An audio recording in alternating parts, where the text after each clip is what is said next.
for you invite mu nyina monka Dictator's Kitchen ho na ye nyina ye ndi ye bronya afie mu fefefe ai we ye cake aye de mamu nyina Merry Christmas obia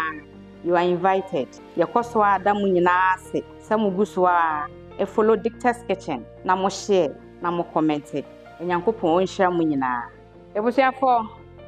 we see ye ginger man cookies ai we oye school boy a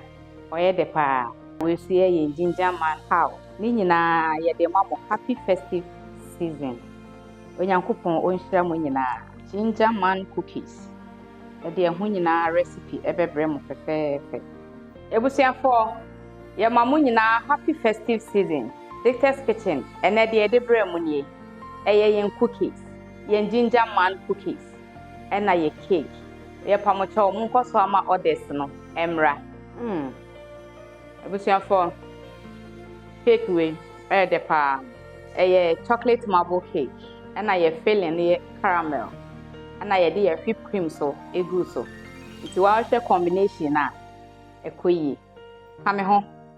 na yendi yen festive cake you are all invited. Nyamisha mwina.